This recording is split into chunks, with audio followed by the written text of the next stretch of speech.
Willy Brodus Surendra Brotorendra dengan karyanya Kesaksian Akhir Abad. Ratap tangis menerpa pintu kalbuku. Bau anyir darah mengganggu tidur malamku. Oh, tikar tafakur.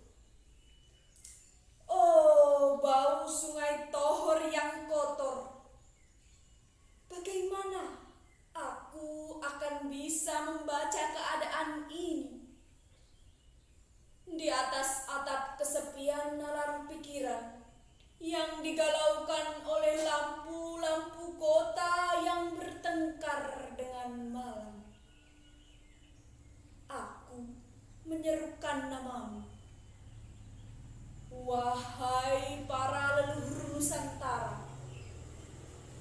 Oh Sanjaya, leluhur dari kebudayaan tanah.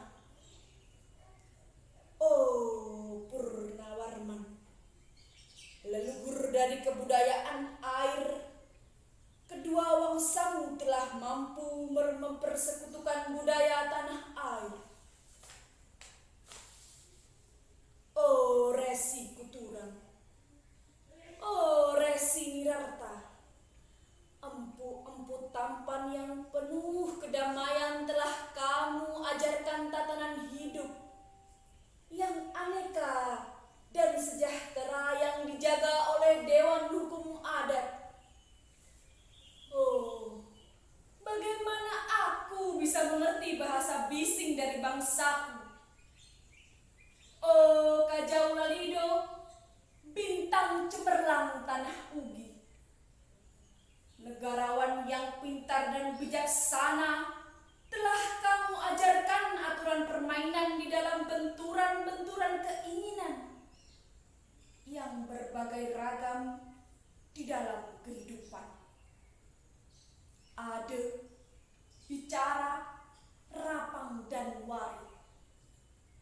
Oh, lihatlah wajah-wajah berdarah dan rahim yang diperkosa muncul dari puing-puing tatanan hidup yang porak-poranda.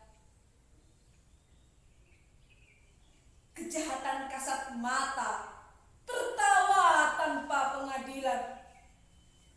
Kekuasaan kekerasan berak dan berdahak di atas bendera kebangsaan. Oh, anak cucuku di zaman cybernetik. Bagaimana akan kalian baca prasasti dari zaman kami? Apakah kami akan mampu menjadi ilham kesimpulan?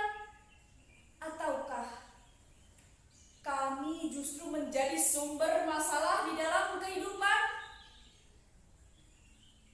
Dengan puisi ini aku bersaksi bahwa rakyat Indonesia belum merdeka. Rakyat yang tanpa hak hukum bukanlah rakyat merdeka. Hak hukum yang tidak dilindungi oleh lembaga pengadilan yang mandiri adalah hukum yang ditulis di atas air. Bagaimana rakyat bisa merdeka bila polisi menjadi aparat pemerintah dan tidak menjadi aparat hukum yang melindungi hak warga negara? Bagaimana rakyat bisa merdeka bila birokrasi negara tidak menjadi aparat rakyat, melainkan menjadi aparat pemerintah yang berkuasa? Bagaimana rakyat bisa merdeka bila hak pilih mereka dipasung? Tidak boleh memilih secara langsung camat mereka, bupati, wali kota, gubernur, dan jaksa tinggi mereka.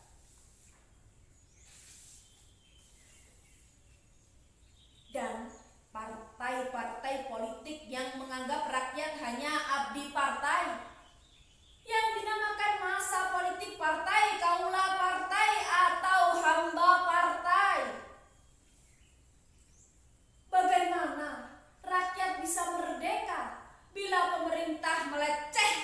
perdagangan antar daerah dan mengembangkan merkantilisme Daimler sehingga rela menekan kesejahteraan buruh, petani, nelayan, guru, dan serdadu berpangkat rendah.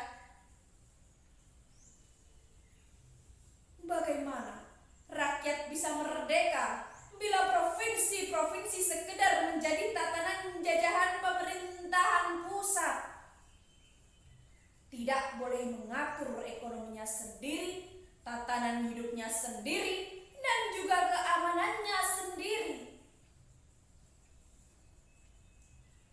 Ayam, serigala, macan ataupun gajah semuanya peka pada wilayahnya.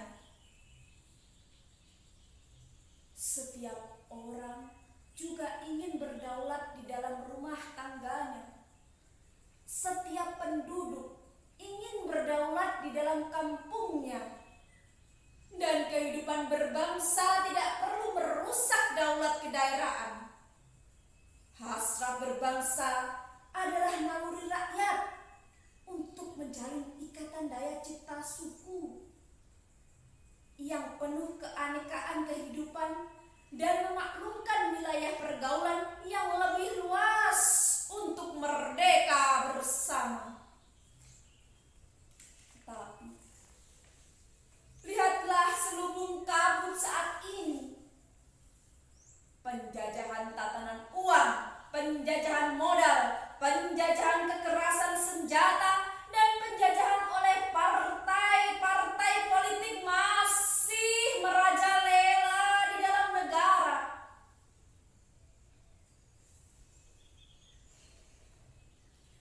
Dengan puisi ini aku bersaksi bahwa sampai saat puisi ini aku tanda tangani, para elit politik yang berkedudukan ataupun yang masih di jalan tidak pernah memperjuangkan sarana-sarana kemerdekaan rakyat. Mereka hanya rusuh dan gaduh memperjuangkan kedaulatan golongan dan partainya sendiri. Mereka hanya bergulat untuk posisi sendiri. Mereka tidak peduli pada posisi rakyat, tidak peduli pada posisi hukum, posisi polisi, ataupun posisi birokrasi. Dengan picik mereka akan mendaur ulang malapetaka bangsa dan negara yang telah terjadi. Oh, Indonesia. Indonesia, negara yang kehilangan makna. Rakyat sudah dirusak asas tatanan hidupnya, berarti sudah dirusak dasar peradabannya. Dan akibatnya dirusak pula kemanusiaannya. Maka sekarang negara tinggal menjadi peta. Itu pun peta yang lusuh dan hampir sobek pula. Pendangkalan kehidupan bangsa telah terjadi, tata nilai rancu, dusta, pencurian, penjarahan, dan kekerasan halal. Manusia sekedar semak belukar yang gampang dikacau dan dibakar. Paket-paket pikiran murah dijajakan. Penalaran amarah yang salah mendorong rakyat terpecah belah. Negara tak mungkin diutuhkan tanpa rakyatnya dimanusiakan, dan manusia tak mungkin menjadi manusia tanpa dihidupkan hati nuraninya. Hati nurani adalah hakim adil untuk diri kita sendiri. Hati nurani adalah sendi dari kesadaran akan kemerdekaan pribadi. Dengan puisi ini aku bersaksi bahwa Hati nurani itu meski dibakar tidak bisa menjadi abu. Hati nurani senantiasa bisa bersemi meski sudah ditebang putus di batang. Begitulah fitrah manusia, ciptaan Tuhan yang Maha Esa.